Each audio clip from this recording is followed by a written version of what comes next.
I'm going to really kind of get this going now. So we're very fortunate to have Helen Child here today, founder of Open Banking Excellence, who's going to be talking around beyond the boundaries, safeguarding growth in the smart data era. So can I welcome you to the stage, Helen? Thank you for joining us today. Lovely to see you. So Where's Richard gone? Richard, that was fantastic. It was good, We wasn't would it? make a great power couple, actually, Richard, because smart data and AI, we should be up here doing this together.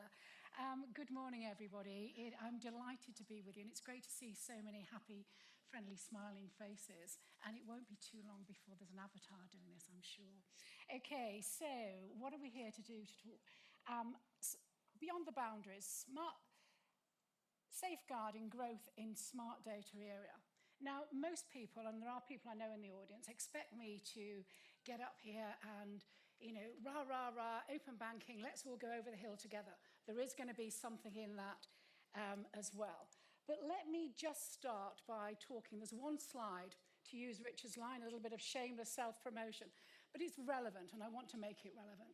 One slide about open banking excellence, what we do, and why it matters.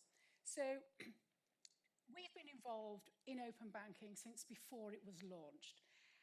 And as you can read, we are now the largest and most engaged community globally. And I'm extremely proud of that. We started from 38 fintechs in a room to a community around the world of over 40,000.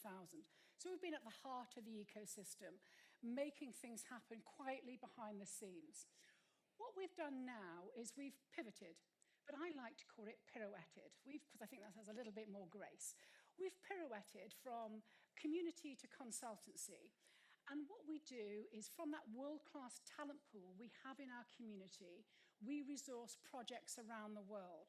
So it's the OBE team, my guys that were at the heart of the Saudi implementation in KSA, Kingdom of Saudi Arabia. We advise regulators around the world. And it's from the world-class talent we have in the UK because we launched open banking. And what that being first to the ecosystem has given us is insight, is expertise. Not only do we use it in our business, as I want to use it for us to have a look over the hill and have a look at what's coming next. So what do we do at Ignite? And I'm going to embarrass her now because Sophie from our marketing team, she's been responsible for creating the new branding of Ignite. And what do we do at Ignite? We advise regulators, business leaders, policymakers around the world to help on their policy, their delivery and their strategy for open banking and open finance. We basically help people get stuff done. And that's what we do. And hopefully, what I want to do today is talk to you about this pivotal moment that we're in open banking. The Smart Data Use and Access Act was passed in the summer of this year. It's a little bit of a tongue tie. And that has really opened the doors for us moving from open banking to open finance and sharing data that's yours and my data across various ecosystems. Now, as the industry scales, that creates a huge amount of opportunity. It really, really does. It creates a huge amount of revenue, and we're going to look at that. But it also, the flip side of opportunity, as we scale, it creates a huge amount of risk. And what I want to do as an ecosystem is I would like us to go into this new era wide-eyed, knowing what we have to do, and looking to draw on that experience. So I'm looking to start a conversation that gives us confidence. So we go into this next new era of smart data, protected, and we have the right defenses in place. So as the ecosystem scales, our defenses are not scaling at the same pace. Now is the time to call it out. And I am delighted to start this industry conversation with you today. It's a conversation that we at Open Banking Excellence, hence that slide at the beginning and why it matters, have been talking to the regulators in the UK, who are very engaged, and talking to the Treasury. So I am delighted to be talking to you now. And here we go. Okay, now this is a slide of two parts. I want to talk around some of the stats because open banking in the UK is a success. It truly is. And you can just look at many, many forecasts. And I've chosen some great figures here. that show the growth trajectory being in billions. We should all be immensely proud of what we've done as an industry to get that far. OBL, and I'm on stage hosting a panel with Richard Mould. I can't see him in the audience. Sorry, Richard, if you're here. Later, OBL report that we're now doing 15 million users a month. That's a phenomenal amount from a standing start as an industry. And it's taken a huge amount of effort and work. I am privileged to have advised HMRC, the biggest and the best use case in the UK. And in terms of payments, we collected 14 billion this year for self-assessment tax. So open banking is now mainstream. In the national payments vision, which Angela mentioned, the Treasury like to say that their aim is for open banking to become ubiquitous, to become mainstream. Okay, so with all this growth and an ever-increasing ecosystem, what this actually means is that you've got increasing levels of risk outside the regulated boundaries. What do I mean by that? Well, let's have a look now, and this is one of my favorite graphs when I'm trying to explain this, or graphics rather. In the middle, you have the banks. The banks carry the risk. Yeah? Whenever we have an issue with any part of a payment or data chain, we go back to our banks. They are the trusted party. They have all the risk, they have all the liability. I would argue it's an unfair and an unsustainable liability model for the banks. Around those, you have the regulated TTPs. We love a good abbreviation in open banking. We have the third-party processors, and we have the aggregators. And outside of that, we have this ever-increasing boundary of unregulated participants. It needs to increase because we're growing. Yeah? So this is a first world problem. And the more we grow, that ecosystem, that unregulated boundaries, they're going to grow and grow. That's what we want to happen. So what does that actually mean, other than you actually focusing on the opportunity and the very, very positive growth trajectory? What it actually means is that currently the open finance ecosystem is facing growing systemic risks that are driven primarily outside of those regulated boundaries. The risks are opaque. It's giving the banks an unsustainable liability model. And what that means is until they can get a handle on the risk, get their arms around it, where is the incentive to invest further into the ecosystem for it to grow? Okay, so and when I speak to the regulators, everybody agrees that now is the time that we can get our arms around the risk and that we can actually close the stable door before the horse bolts. And if I can land a keynote on risk with a little bit of humor at the end, please remember that. Okay, so let's move on, because I would like to finish on time.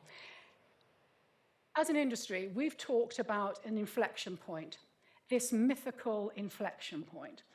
But we are living through it right now. You don't go from new market to mature market overnight. It's a transition.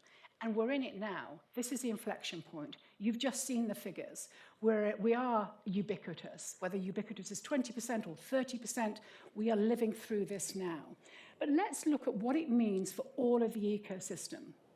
Many years ago, as Angela reminded me when I walked in, it's actually more than years, it's actually decades ago, I was privileged to be the founder of an e-money license company. We were the first in the UK to have licenses from both Visa and MasterCard. It's meeting you, Angela, that reminded me of this. And we were the first. When we had our e-money license, we were number 5 in the UK, and Google was number 6. And that really does date me. Okay, but all of those board meetings and all of those management meetings, and still today, I always ask the first question: what would the customer say if the customer was stood over there listening? In this case, the customer is me, and it's you. It is our data. It is our data. So let's actually ask the customer, yourself, what would you do? What do I want my bank to do? When I'm consenting to give my data, what do I want to happen? Now let's have a look at the banks. Okay, as I said, the banks have an unsustainable liability model. They do carry all the risk. And they will openly say that it's an unsustainable, it's an unfair. The aggregators and third parties, they have an uneconomical model where their compliance costs are rising in proportion to growth. So they're not going to get to profitability as fast as they want. Profit is a great word because they can reinvest into the ecosystem. And it needs to be, now is the time to do it when we're at this pivotal moment. What does it mean for the regulators and the legislators? They are eager to be able to take the health check of the ecosystem so that they can actually put more policy in place and we can grow and we can expand. So where we find ourselves is at a point, a pivotal point, okay, an inflection point, however you want to look at the market, where great stuff is happening. We have worked really hard for this moment, and now is the time to look at the risk and build the defenses in line with ecosystem scaling so yours and my data is protected. Okay. So I think I'm landing the message that smart data is scaling, but our defenses are not. Let's actually have a look at the rapid expansion, yeah, and how that is affecting us all, creating these systemic risks, and there's trust gaps. Going back to the banks, we trust our banks, and for good reason, okay? They are the people that are carrying, they are the entities that are carrying that risk. There isn't a process in place that supports a more sustainable liability model. When we have a look at the data access revocation, it's relying on you and I, yeah, and Richard's mum and his, at 80, to know what to do to be able to change our consent. Doesn't seem what, if Richard's mum was stood over there, what Richard's mum would be asking to happen. Okay. I said at the beginning that Open Banking Excellence has a strategic consultancy arm called Ignite. Ignite are advising a company called Invella. Invella are coming into the marketplace, both in the US, in Canada when Canada's online, and in the UK. And there's going to be a QR code at the end, so you can download the white paper, and I will bring it all back on track. And what they've done in this white paper is made a shopping list of the risks that we need to highlight, whether that be API exploitation and misconfiguration, weak consent management, third-party provider impersonation even. Okay, maybe it's inspiration, I don't know. There is, okay, a huge amount of risk. And the opportunity we have now in the smart data environment is encouraging more entrepreneurial risk-taking, okay? And that exposes our systemic risk. I could have chosen a whole plethora of screenshots to put on that slide. Anybody affected by the AWS outage last week? Yeah. Couldn't get onto Canva or whatever it may have been. That's a great AI-driven platform. Anybody heard about the European banks and the rogue PayPal payments? This is risk that is happening to bigger sectors than open banking. But I've just actually said that we are growing, so we need to prepare for this risk. Invella, a couple of lines on Invella. Invella have three things I'd like you to remember. They have a rigorous open finance accreditation. So tick, a trust mark for those entities in the ecosystem that have been accredited. There is real-time risk scoring and monitoring. And that there is an insurance-backed warranty. That insurance-backed warranty underwrites the liability model. And that is absolutely key in a value chain where the banks are carrying that risk. So real-time accreditation, real-time risk monitoring, and a sustainable liability model with insurance-backed warranty. Would like just to draw your attention and signpost you to a fabulous research note that the FCA have just produced on open banking. And there is a SWOT analysis. Go take a look, and that will reinforce everything that I have started this conversation with you and with the industry around. And in the weaknesses, they highlight the lack of customer protections. We're the customers. Yeah, Richard's mum in the corner of the room, she's the customer. And consumer trust. It has also highlighted some of the key threats we have as an industry, whether that be fraud and money laundering, industry prioritization in a complex ecosystem. That basically means that we need to be able to start doing things in parallel. We had J-Rock, and that was a little bit like standing at the Vatican and waiting for smoke to come out. Is it grey smoke or black smoke? What are we going to do? Yes, you're giggling. But it stymied the industry for 18 months. We need to get a shimmy on, and we need to do things in parallel. And that's what the regulator is saying. And I have brought you back in on time, Angela. On the white paper, there are a couple of key quotes that I would like you to download and read. However you download and read your white papers and industry documents. I actually do use AI. I use Speechify. It plays mine to me and Gwyneth Paltrow. I've tried Snoop Dogg when I'm having a run to listen to him. It's not quite same listening to an FCA document with Snoop Dogg in your ear. But have a look. And these are key industry quotes from people that built the industry. One bank, we're like frogs in a pan. We don't know when the heat will reach boiling point.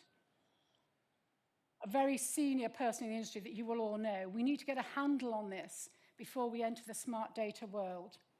Accreditation as an industry trust mark perfectly aligns with our values.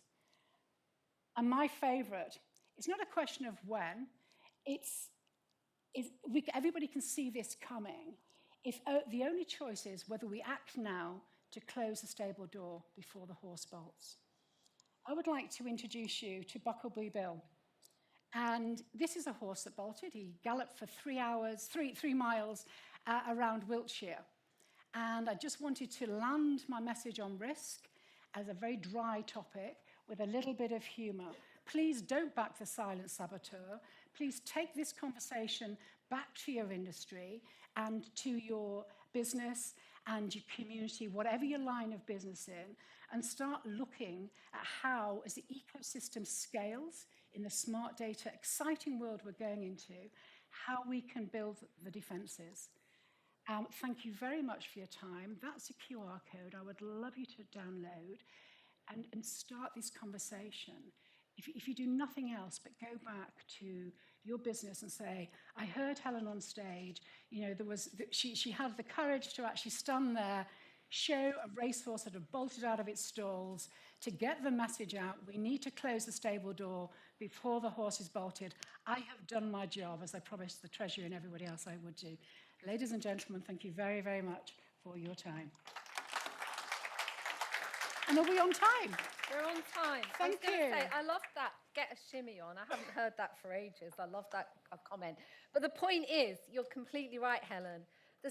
With Envela and other solutions, we have the technology to deal with this. We just need to collaborate, don't we? And I think if we collaborate together and we innovate together and we lead, we will solve these issues. The fraudsters are always a little step ahead, but we do catch up with them, and I think we'll continue to do that. It's great to see the market move on as fast as it has as well. Any comments on that? Oh, I should have said, sorry. The first comment is to recognise the risk. It is that simple. Yeah. It's if we recognise the risk and talk about it, hence me trying to land this very dry topic with a little bit of humour.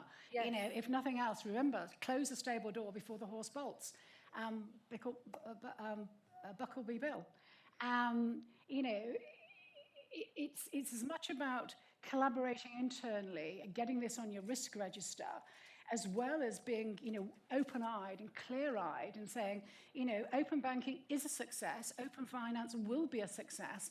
Let's manage that success by talking about something that is a little bit dry. It's not, not very sexy, but let's talk about the risk, because if we're managing that risk, we will scale and we will continue as a country to lead. Yeah, exactly. Thank you so much. And you're a big part of that leadership in that area as well. So thank you.